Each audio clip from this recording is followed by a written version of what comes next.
말이니라. 아멘. 17절 한번 보십시다. 17절 시작. 너희가 말로 여호와를 괴롭게 하고도 이르기를 우리가 어떻게 여호와를 괴롭혀 드렸나이까 하는도다. 이는 너희가 말하기 모든 악을 행하는 여호와의 눈에 좋게 보고 그의 기쁨이 된다 하며 또 말하기를 정의의 하나님 어디에 계시냐 하미로다. 정의가 어딨냐 하는도다. 자, 이스라엘 백성들 지금 하나님을 원망하고 탓하죠. 정의가 어딨냐, 그리고 악을 행하는 자는 왜 저렇게 잘 되냐, 좋게 보이고 또 하나님께 기쁨이 되느나 보다.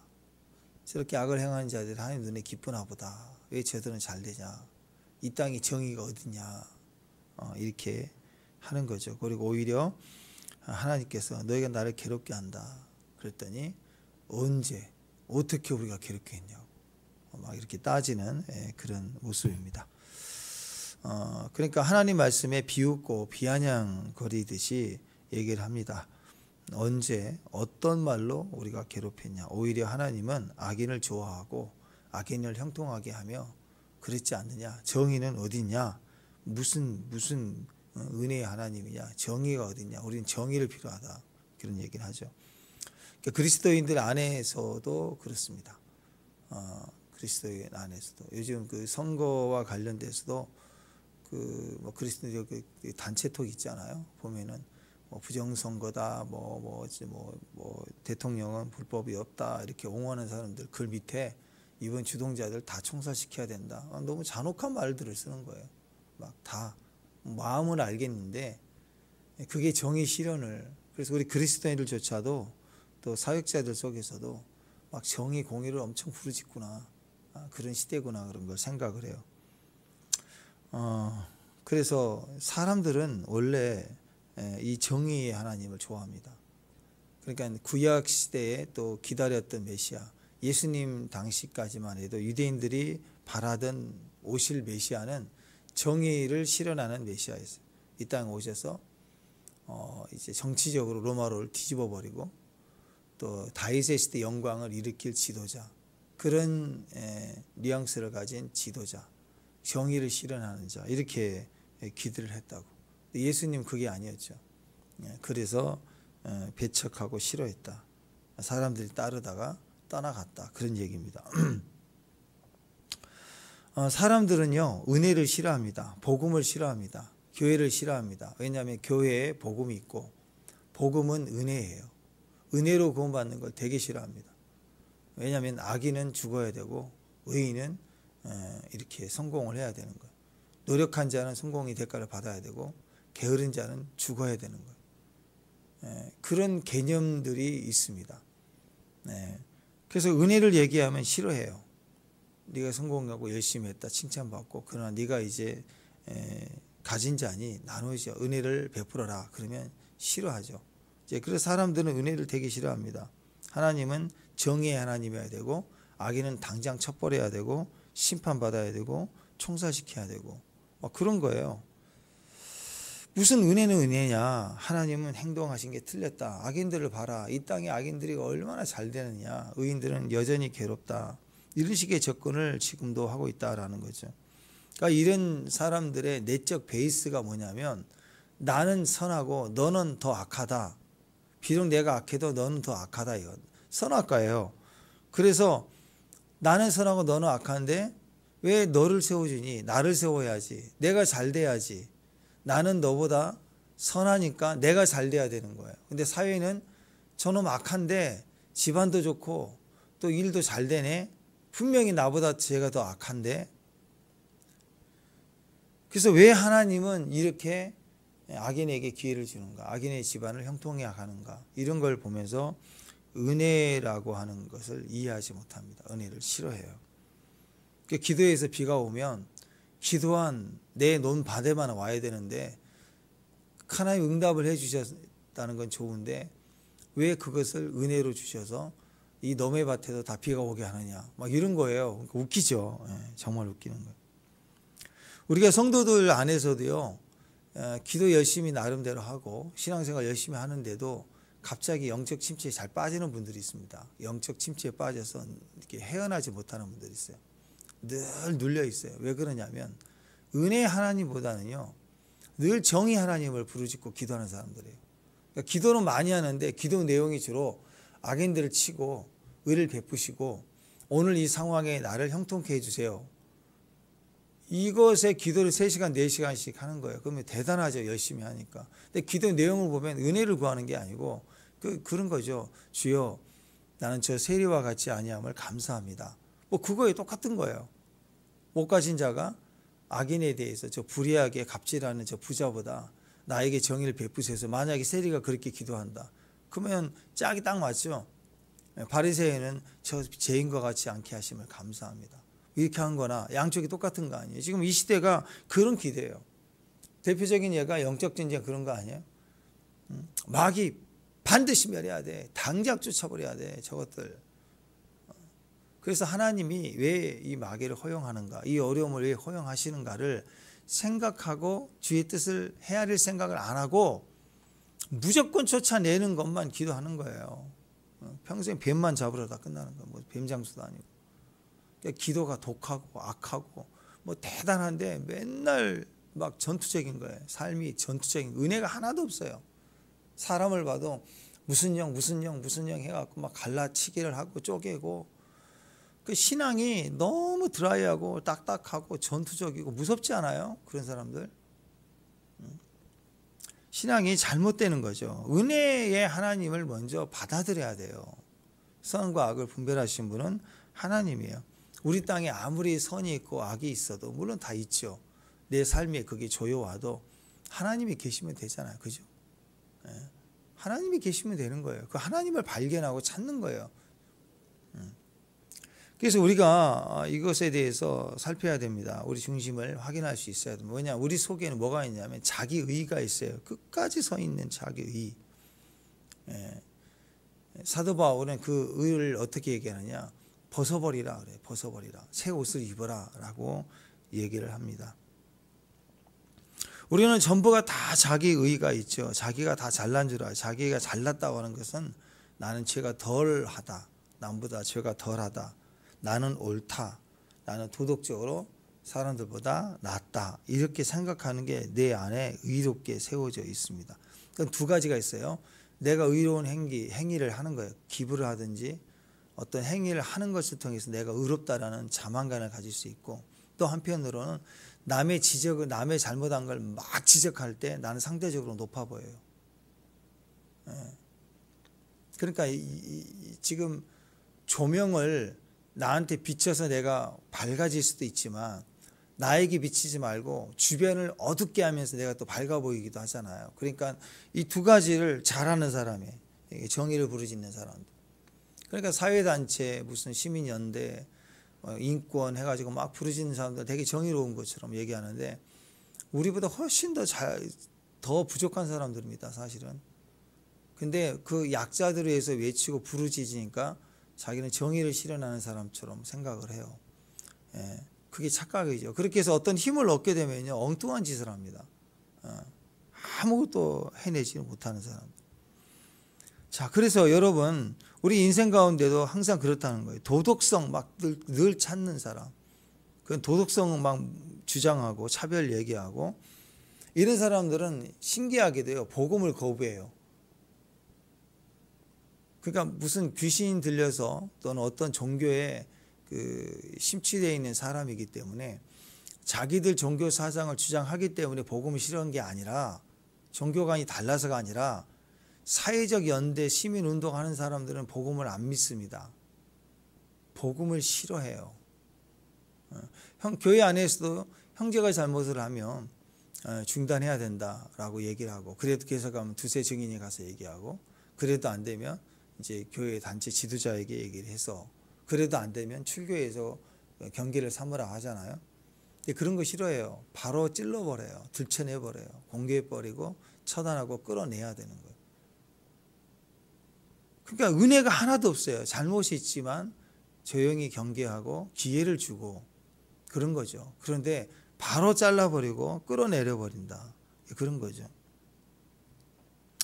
그게 도덕성, 나는 거룩하다, 깨끗하다고 얘기하는 사람들입니다. 근데 의외로 자기 도덕성이 좀 약한 사람도 있어요. 아, 나는 좀 부족해. 나는 사실 실수와 잘못을 마주하고 사는 사람이야. 이렇게 생각하는 사람들일수록, 또 허물이 있다고 느껴지는 사람들일수록 회개를 빨리 합니다. 은혜를 빨리 받아들여요. 주님 앞에 빨리 엎드리는 것을 봐요. 그게 기회예요, 하나님 앞에서. 근데 신약에서도 보면 세리와 창기는 늘 회개합니다. 그러니까 판단하는 사람들은 그지 그렇게 사니까 맨날 회개하지. 그리고 또 다음에 또 회개할 거 아니야. 왜 저렇게 살지? 그 회개하는 것을 막 판단해요. 그 다음에 보면 또 회개하는 거. 아, 왜 또 회개해? 또 판단을 하는 거죠. 정지하는 거예요. 왜냐하면 자기 안에는 더 많은 하나님 앞에 회개가 있는데. 그러니까 오늘 주님께서도 나를 괴롭게 했다. 언제 내가 왜 괴롭게 했냐고. 죄인과 세리들은 주님이 괴롭게 했다, 그 얘기를 하시면 바로 엎드리죠. 주여, 저희를 용서해 주세요. 그렇습니다. 이게 바로 나오는 거죠. 무슨 말을 하면 내가 언제 그랬냐, 이게 따지는 거, 자기 논리가 강하는 거, 이게 자기 의의 옷입니다. 이걸 벗어버려야 돼요. 그래야 구원의 첫 단추가 끼어지는 거예요. 구원은요, 구원의 옷을 입는 데 시작되는 게 아닙니다. 먼저 벗는 데 있어요. 회개가 돼야 돼요. 그게 시퍼렇게 살아있는데 옷을 입히면 더 큰일 나게 되죠. 그래서 서둘러서 주님의 음성이든 아니든 내 순간에 늘 자기 안에 나는 죄인입니다, 나를 불쌍히 여겨 주옵소서. 이 싸움이에요. 여기서 걸려서 구원을 못 받는 거예요. 영적 지도자들, 베드로도 자기 의를 깨는 싸움을 했고, 바울도 자기 의를 깨는 싸움을 했고,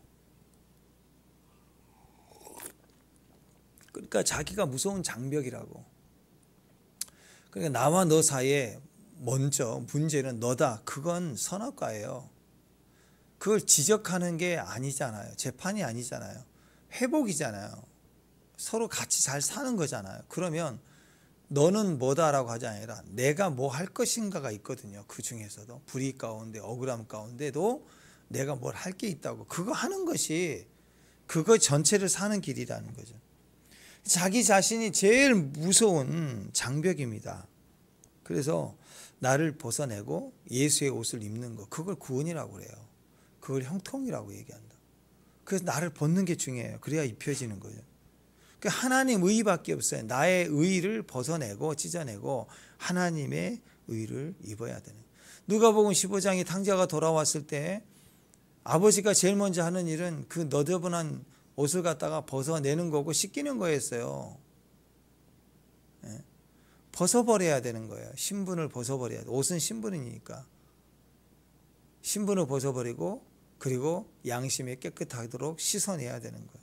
근데 사람들은 그건 싫어하고 뭐에 관심이 있냐? 그건 관심이 없어요. 나를 위해서 잔치해 주는 거, 환영해 주는 거, 가락지를 끼워주는 거, 뭐 그런 것만 원해. 새 옷을 입혀주는 것만 원한다고. 근데 먼저는 벗어내야 되고 두 번째는 씻어내야 돼요. 이 시간들이 우리에게 필요하다라는 것입니다. 반드시 내가 무너져야 된다. 그 십자가 다음이 예수의 옷을 입는 거예요. 그 전에는 내 의를 벗어내는 게 필요하다. 정의 하나님이 어디 있느냐? 매 그 정의 하나님 어디 있느냐? 그 속에는 내 옷은 절대로 안 벗습니다. 나를 절대로 지켜야 돼요. 나를 건들면 그냥 안 두는 거예요. 그러니까 남에 대해서 막 공격해 가다가 자기를 건들면 참지를 못하죠. 막 분노하는 거예요. 자, 그래서 1절 한번 보세요. 1절 뭐라고 얘기했습니까? 1절에. 자, 1절에 시작. 만군의 여호와가 일어나 보라 내가 내 사자를 보내리니. 자, 여기까지 사자를 보낸다 그랬어요. 예수님 앞에 누가 오냐면 세례 요한이 왔었죠. 세례 요한을 사자라고 그랬어요. 나의 사자. 메신저. 말라기에서는 나의 사자 이렇게 표현을 했습니다. 정의는 어떻게 이루어지냐면요, 공의를 통해서 이루어져요. 정의 자체는 선악과예요. 정의는 이루어질 수가 없어요. 정의는 사람이 노력해서 되는 게 아닙니다. 사람이 힘을 얻어서 성취되는 게 아니고 이루어내는 게 아니고 사람은 정의를 실현할 수가 없어요. 왜냐하면 사람 자체가 불의해요. 피조물이에요. 아는 게 그것만 있는 거예요. 근데 힘을 얻고 나면 전체 힘을 실현할 능력이 없어요. 균형을 맞춰야 돼. 악인을 자르면 다 답이 아니라 의인을 세우는 법을 모르는 거예요. 악인을 죽이는 데까지는 정의가 실현되는 줄 알았는데 정의 실현이 안 되는 거예요. 그래서 뭐 고려시대 무신정변 보세요. 못 참겠다, 이거 억울하다, 이게 안 되겠다. 그래서 무신들이 일어나서 문신을 다 죽여버렸잖아요. 그 무식한 사람들이 다 왕권 차고 내가 왕이다 해놓고 나니까 어떻게 할지를 모르는 거예요. 맨날 서로 죽이고 그렇게 하는 거예요. 나라 엉망이 돼버리는 거예요. 더 엉망이 돼버리는 거예요. 그러니까 정의 실현은 공의가 필요합니다. 사랑이 필요해요. 은혜가 필요한 거예요. 그 속에 칼이 있는 거죠. 꼭 죽이고 멸망하고 잘라내는 것이 답이 절대 아니라는 거예요. 자기 의로는 정의가 실현될 수가 없어요. 힘이 없을 때는 힘만 있으면 내 의가 실현되니까 정의가 될 것 같아. 나는 공평한 사람 같거든요. 내가 생각할 때 나는 괜찮아서 남에게 피해를 안 주는 사람이니 내가 정치를 하고 내가 왕이 되면 우리나라는 잘 살 것 같은 거예요. 거기에 허점이 있는 거죠. 다 똑같은 놈이에요. 힘이 생기면 그때 공간이 생기거든요. 감당이 못한 공간과 또 두려움과 공격이 오기 시작하는. 그러니까 메시아가 오셔야만이 그리고 정의는 실현되는 겁니다. 그게 공의예요, 공의. 메시아가 오셔야 돼요. 하나님을 의를 이루는 것이 메시아입니다. 메시아가 와야 십자가의 의예요. 정의가 이루어야 되는 거. 반드시 값을 치러야 돼요. 근데 값을 치르지 않고 방법만 있고 힘이 있어서 휘두르면 그건 정의 실현이 아니라 또 다른 악을 실현하는 거예요. 그래서 예수님이 이 땅에 오셔서 왕으로 오셔서 제일 먼저 하신 일이 값을 치르는 일이었어요. 심판이 아니었다라는. 그러니까 어떤 사람은요, 되어지는 것에 대해서 못 견뎌요. 정의는 실현, 노력해야지만 되는 걸로 알아요. 노력해야지, 구원도 노력해야 되는 걸로 생각을 합니다. 구원은 노력으로 안 돼요. 죄가 어떻게 노력이 돼요? 죄를 어떻게 노력해서 씻을 수 있습니까? 보십시오. CCTV를 막 1m 간격으로 막 나라에 다 심어놓고 골목, 뭐 계단, 장소마다 다 뭐 개인 프라이버시가 있다고 해서 가정까지 갑시다. 가정에 스마트 TV 카메라를 국가가 다 이용할 수 있고 해서 모든 걸 다 녹화한다고 범죄율이 없어질까요? 안 그래요. 또 기술이 개발된다고. 보이스피싱이 계속 있고 사기죄가 많아진 거 보십시오. 인간은 어떻게 해서든지 죄를 짓는 사각지대를 만들어내고 노력해 나가며 해킹해 가면서 자기 이익을 얻는다고. 절대 정의 실현이 될 수가 없습니다. 그래서 누군가가 값을 치러야 돼요. 값을 치렀게 되는 거예요. 저절로 되는 게 아니라 어떤 좋은 질서가 있고 좋은 일이 있다는 것은 누군가는 값을 치렀기 때문이라고. 그래서 잘 되는 거예요. 어디를 갔더니 정돈이 잘 돼 있어요. 깨끗하게 정돈이 돼 있어요. 그럼 저절로 된 거예요? 책을 읽고 어지럽혀 놨는데 책이 막 가가지고 딱 제자리를 찾아가나요? 누군가가 다 끝나고 갔는데 누군가가 치운 거예요. 누군가 대가를 지불한 거라고. 누군가 청소를 했기 때문이라고. 그게 질서의 의미가 되는 것입니다. 누군가 값을 치렀기 때문에 되는 거예요. 공의, 정의는 누군가가 대가를 지불했기 때문에 되는 거예요. 내가 막 정의는 부르짖거든. 누가 안 했다. 누구는 해야 된다. 맨날 싸우는 짓을 하는 거예요. 정의를 부르짖는 사람은 싸움 딱인 거예요. 싸움을 시켜요. 근데 공의는 누가 했다라고 얘기하지 않고 누가 해야 되는데 안 했구나. 너는 왜 안 하니? 라고 지적하는 게 아니라 공의는 자기가 치우고 아무 얘기도 안 하는 거예요. 그러니까 예수님은 이 땅의 왕이시지만 이 땅의 하늘의 왕이시고 영원한 메시아지만 이 땅에 오셔서 지적하지 않고 예수님은 희생하신 거예요. 대가를 지불했다고. 근데 세상은 끊임없이 공격을 합니다. 누구 책임이다. 누구 끌어내려야 된다. 그래서 여러분 이게 은혜입니다. 나도 모르는 사이에 누군가 대가를 지불했다. 그게 은혜예요.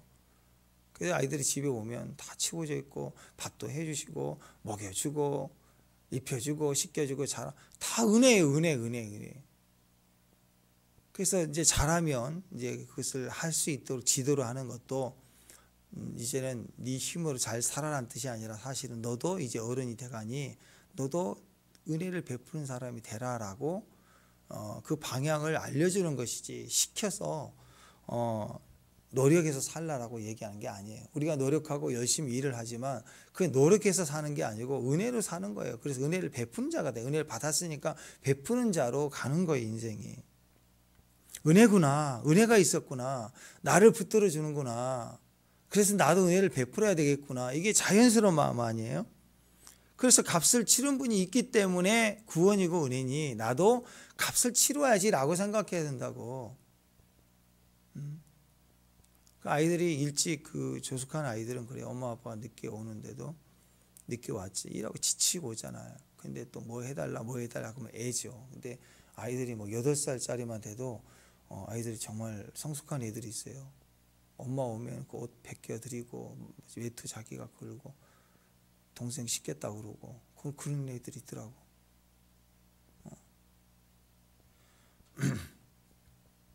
그게 정상입니다. 그러니까 자꾸 뭘 해내가 아니라 지쳐있는 게 보면 내가 뭘 해주는 거, 베푸는 거, 말없이 지적하고 시키는 게 아니라 내가 뭘 하는 거, 그게 중요해요. 그러니까 어릴수록 그래. 조금만 뭐가 있을수록 막 이런 애 저런 애 하고 얘기하는 사람이 있는가 하면 어떤 사람은 아무리 얘기 안 하고 자기가 치워요. 이렇게. 네, 교회에 뭐가 떨어져 있고 화장실에 뭐가 좀 어지럽고 그러면 우리가 매주 청소를 하지만 어떤 분은 자꾸 어지러워요. 막 청소해야 됩니다. 라고 외치는 사람이 있는가 하면 어떤 사람은 아무 얘기도 않고 그냥 똑 치워서 버리더라고. 보면 그런 분들이 있다고. 그러니까 지적해서 회의하고 모든 법칙을 세우고 하는 것도 뭐 필요할 수도 있겠죠. 그게 나쁜 건 아니겠죠. 근데 으쌰으쌰 해보자라는 것보다 보이지 않는 데서 특히 교회는 그래요. 보이지 않는 곳에 말없이 치우고 헌신하는 분들이 되게 많아요. 물론 이제 순서가 있죠. 당번이 있어서 이렇게 하지만 꼭 당번에게 책임 전가하지는 않아요. 몰래 돕고 생기는 분들이 있더라는 거예요. 그게 힘의 힘, 신앙의 힘이고 믿음의 힘이고 그걸 통해서 이루어진다. 그러니까 국가가 법을 막 제정하고 이렇게 처단하는 법도 제정하고 뭐 범칙금을 준다 그러고 막 이렇게 법을 제정해서 사회가 굴러가는 게 아니라 그거와 상관없이 보이지 않는 데서 법과 상관없이 희생하고 대가를 지불하는 사람들이 많을수록 사회가 선진국이 되고 아름다워지는 거라고. 그게 정의로운 사회예요. 그게 교회이고 가정이라는 거예요. 일일이 아이들에게 말을 해서 시켜야 되나요? 애들이 알아서 할 수 있을 때 그게 성숙된 가정이 되는 거죠. 사람들은 그래요. 내가 택함 받은 백성이고 구원받은 하나님의 백성인데 왜 악인이 드세하느냐? 왜 우리는 고난이 많은가? 이게 아니라고. 이렇게 생각을 하면 안 된다고. 이러니까 하나님이 말씀하셔도 언제 우리가 그랬냐고.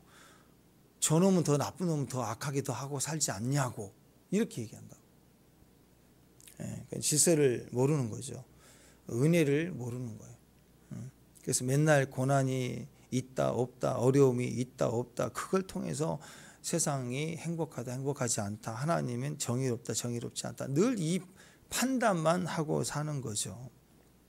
그러니까 뭐예요? 어떤 사건을 바라볼 때 해석이 잘못된 거예요. 신앙은 해석의 능력이에요. 똑같은 상황을 볼 때 그래서 은혜로 해석하고 말씀으로 해석하는 것과 세상의 법과 원칙과 판단으로 해석하는 것은 완전히 다른 삶이 되는 것입니다. 내 눈으로 보는 게 아니라 주님의 눈으로 보고 해석할 수 있어야 돼요. 그게 수준이에요, 수준. 우리가 구원을 받았어요. 이제 예수를 믿고 구원받은 사람이라 60평생, 70평생 열심히 신앙 안에서 믿음으로 살았던 사람의 구원이나 다 똑같아요. 구원이 다 주님 안에 속한 구원이에요. 아니 30년째 라면 먹은 사람하고 이제 막 라면 처음 먹는 아이하고 라면 똑같은 라면을 먹지 뭐 다른 라면을 먹나요? 똑같은 라면이에요. 그러나 질이 다르죠. 수준이 달라요. 우리는 예수를 믿기 때문에 다 구원을 받았어요. 그러나 수준이 변화돼서 어느 정도가 돼서 구원을 받은 게 아니라 그냥 이 모습 이대로 믿어서 구원을 받았어요. 믿음으로 구원받았기 때문에 수준은 여전하다고. 그러니까 이제 신앙생활을 하는 동안에 우리가 사명을 감당해 가는 과정 중에 뭐가 달라지냐면 수준이 달라지는 거예요. 수준이. 그 생명 안에서 내 수준이 달라져요. 수준이 다르다는 것은요, 실력자라고 하는 건 뭘 의미하냐면 해석이 달라요. 해석이 다른다고.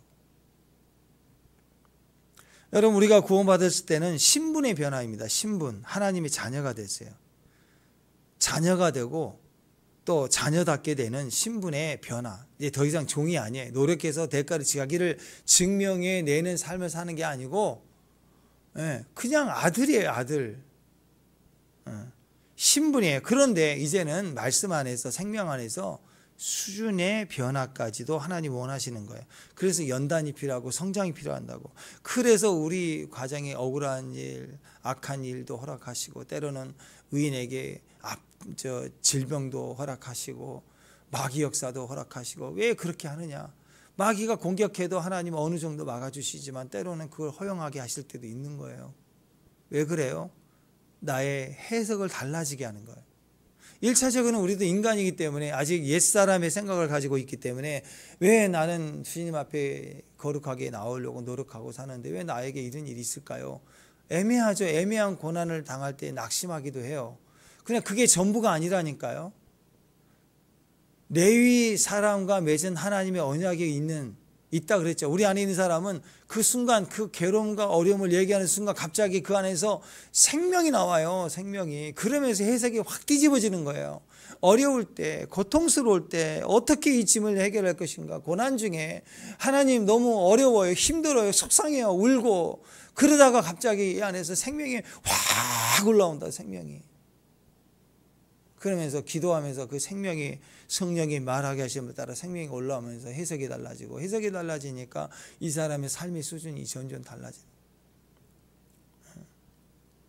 우리가 성장했다, 우리가 철이 들었다 하는 것은, 그것이 의미하는 것은 해석의 능력입니다. 어렸을 때는 몰라요. 그냥 더우면 더워, 배고프면 배고파, 그냥 자기 원하는 것만. 어제 또 우리 주일학교 모여서 뭐 연습한다고 밥 먹자고 그래서 같이 간. 어제 시우하고 민지야 식당에서 그냥 막 나는 맨밥에 김치야, 맨밥 식당에 무슨 맨밥이 있어. 아이들이죠. 막 끝까지 주장하고 먹고 맛있어, 물 내놔, 물 갖다 주고. 우리 김낙희 집사님 한몫했어요. 너무 시끄러지니까 그랬더니 시우가 조용히 앉았어요. 갑자기 조용해지고. 그랬는데 아이들이죠. 어른이 돼가지고 그러면 어떻게 해요? 제가 식당에 가지고 나는 맨 받고 김치야, 그러면 어떻게 되겠어요? 휴재 없고 물 없고 그러면 어떻게 되겠어요? 수준이죠. 해석의 수준이죠. 상황의 해석이죠. 해석의 능력을 얻으려면 하나님을 경험해야 돼요. 그러려면 하나님이 말씀해 줘도 우리는 항상 첫 번째 반응이 언제 그랬습니까? 이거예요. 그러니까 내 뜻과 내 생각으로 안 되는 멘붕이 오는 사건을 경험해야 돼요. 환난을 경험하고 연단을 받으면 내가 안 되는 거거든요. 그럴 때 하나님의 말씀이 들려줘요. 말씀이 팍 꽂히는 거예요. 그 말씀의 연단이 내 안에 들어오면서 내 해석이 깨져요. 아, 이게 아니었네. 들어오기 시작한다고. 6절이 있습니다. 6절 시작. 나 여호와는 변하지 아니.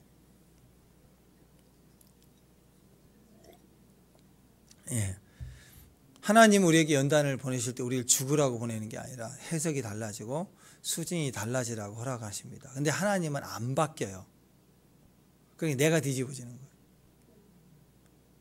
내가 죽을 줄 알고 난리를 쳤는데 보니까 죽지는 않거든. 그럼 배워가는 거예요. 그래서 하나님과 부딪히면 하나님은 안 바뀌고 내가 바뀌는 거예요. 자꾸 부딪히고 깨지고 부딪히고 깨지고 눈물 흘리고 뒤집어지고 동네 한 바퀴 돌고 방황하다가 또 한 번 부딪히죠. 골 때리잖아요. 엎어지잖아요. 미끄러지잖아요. 못해가고 도망갔잖아요. 그러니까 또 다시 와서 부딪히죠. 계속 그러면서 사람이 해석이 달라지고 하나님 무서운 줄 알면서 점점점 경외함이 배워지게 되는 거예요. 하나님은 절대 변하지 않아요. 그러니까 하나님 붙들어야 돼요. 하나님 붙들어야 산다고. 그분이 다림줄이에요. 기준을 하나님께 두라. 기준을 하나님께. 민수기 23장 19절 보면은요, 하나님은 사람이 아니시니 거짓말을 아니하시고 인생이 아니시니 후회함이 없으시다. 그 말씀한 바를 행하지 아니하시며 하신 말씀을 실행하지 아니하시랴.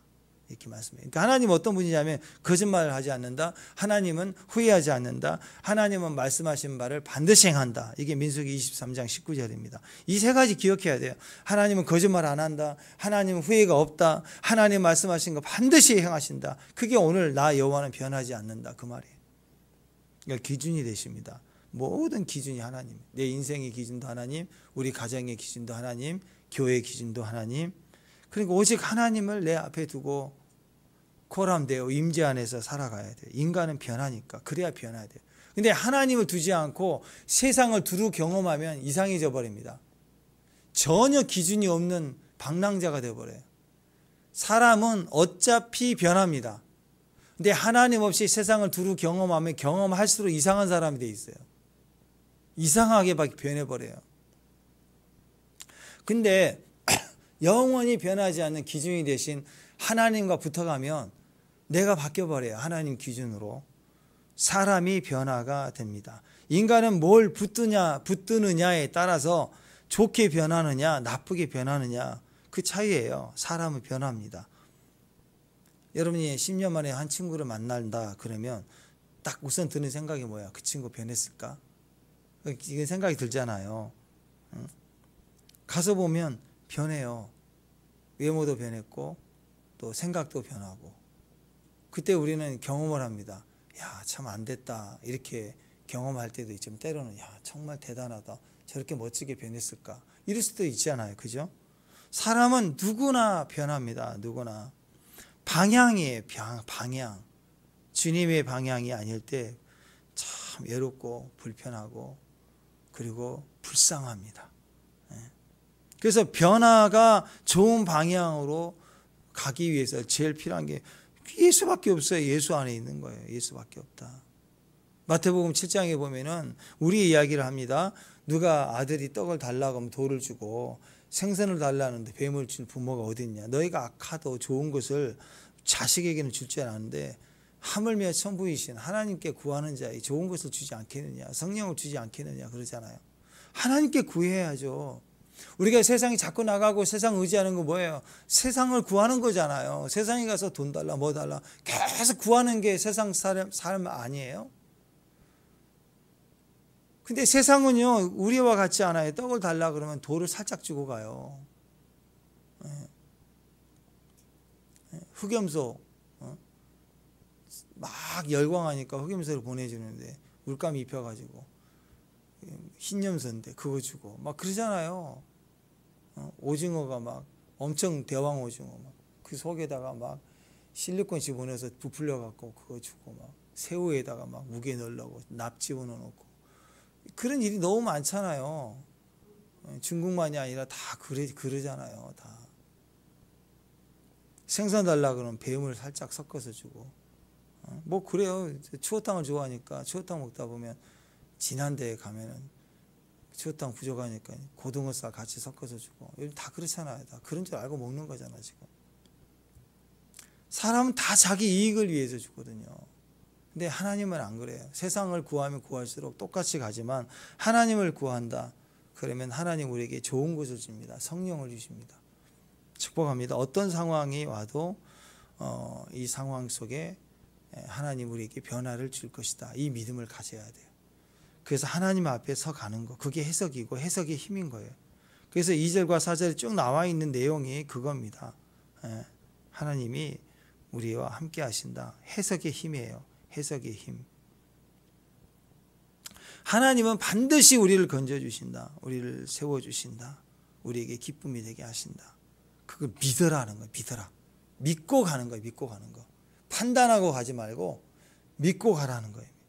예수 안에 머물고 예수 안에 거하고 그 말씀을 믿고 말씀 붙들고 말씀과 같은 동행을 하는 것, 그게 우리에게 해석이에요. 해석이 나에게 좋은 것을 주시는 분이라는 것을 절대적으로 알고 있으면서 현상을 볼 때 해석이 돼요. 그렇지 않으면 세상에서 내가 속았던 어려웠던 역기능의 상황을 기억하고 현장을 보면 전부 공의 정의를 부르짖는다고. 그래서 흔히 제가 어렸을 때도 그렇고 지나가다 보면 전철 탈 때 사람들은 어떤 기사만 보면 TV 기사 뉴스만 보면 저 죽일 놈 저 죽일 놈 이게 늘 그랬거든요. 저거는 다 집어넣어야 된다고 그러고 늘 그런 얘기가 뉴스를 볼 때마다 다 나왔다고. 평생 그런 해석이죠. 그런 해석은 절대로 우리에게 변화를 줄 수가 없습니다. 진짜 해석은 하나님의 은혜 아래서 내가 위로받고 성숙해진 해석으로 현장을 볼 수 있어야 되는 거예요. 고난이 해석되는 게 능력입니다. 억울함이 해석될 수 있어야 됩니다. 내가 몸에 병든 것도 해석해 가는 거예요. 그 해석해 가는 게 뭐라고 그랬어요? 기도예요. 기도로 해석하는 거. 어떤 일이 생기면 판단 딱 짧게 한마디 하지 말고 시간을 두고 해석해 가야 돼요. 기도예요. 기도해 가면 해석이 된다고. 그 기도의 해석은 내 머릿속에 이렇게 알아지는 것만이 아니에요. 기도의 해석은 기도로 해석해 가면 내 머릿속에 이런 거였구나, 내 억울함도 이런 거였구나라고 깨달아지는 동시에 내 삶에 그 묶여있는 것도 해석이 돼버립니다. 일이 또 변화가 돼요. 나도 변화가 되면서 환경도 상황도 바뀐다고요. 환경 그대로 두고 내 머리로만 배우고 학습하는 거 해석하는 게 아니라 기도의 해석을 시작하는 순간 나도 다뤄지면서 환경도 다뤄지면서 물이 서서히 달궈지는 것처럼 내가 맞아 그렇구나 할 때 환경도 확 열리게 되고 깨지고 변화가 되는 거예요. 그래서 기도로 해석해야 돼요. 예배로 해석해야 돼요. 아멘? 성교로 해석하는 거예요. 그러니까 어려울 때 힘들 때 성교 가면 삶이 막 성교했기 때문에 선교를 했기 때문에 일이 잘 되고 헌신했으니까 열매가 있고 그런 것도 있을 수 있을 것 같아요. 그러나 그건 근본적인 의미가 아닙니다. 이해가 안 되는 상황에 내가 선교를 가는 순간 나를 보내신 이유, 여기서 얻게 되는 이유들이 선교 현장에서 갔다 와서 우리가 많은 내 안에 쌓여져 가고 변화가 되고 해석이 되는 거거든요. 그 해석과 동시에 상황이 해석이 되는 거예요. 상황도 해석돼요. 형편이 해석되기 시작한다니까, 변화가 된다니까. 그래서 우리는 하나님 안에서 이해가 되지 않는 일에 헌신해야 돼요. 억울해도 용서하고, 반대가는 것 같지만 그건 해석을 위한 거예요. 그러니까 기도해야죠. 예수 밖에 있는 사람들은요, 고난이 절대로 해석이 안 됩니다. 고난을 이겨내려고 하고 덮으려고 하고 억울하게 했던 상황에 사람을 공격해서 이기려고 하지 그걸 해석하려고 하지 않아요. 그러니까 만족하지 못하는 사람들은 고난이 해석이 안 되니까 만족하기 위해서 지배하는 거예요.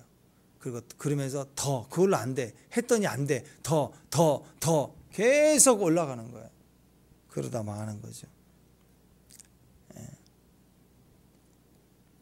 그래서 여러분, 우리는 하나님을 믿는 믿음 안에 있다라고 하는 것은 해석의 능력이고, 그리고 그의 삶의 능력에 하나님 있게 하는 것이 제일 우선이다라는 것입니다.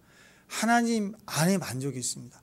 하나님 없이는, 돈이 없을 때는 돈이 만족 같지만 돈을 취하면 만족이 아닌 걸 알아요. 더 원하는 거예요. 또 다른 걸 원해요. 점점 바뀌는 거예요. 그래서 이걸 사치라고 해요. 요한계시록에는 사치라고 그래요. 치부한다고 얘기해요. 그러다가 끝까지 답을 찾지 못하고 중독에 빠지고 학대하고 망하게 되는 것입니다. 그게 5절이에요. 5절. 폭삭 망한다. 5절. 다 같이 시작. 내가 심판하러 너에게 임할 것이라.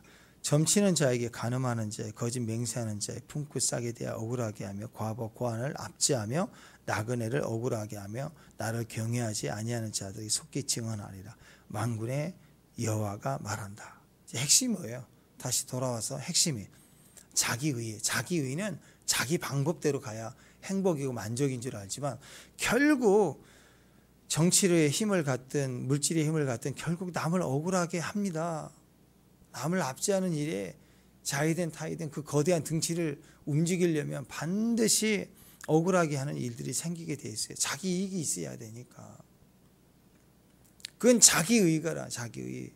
은혜를 알아야 되는 거예요.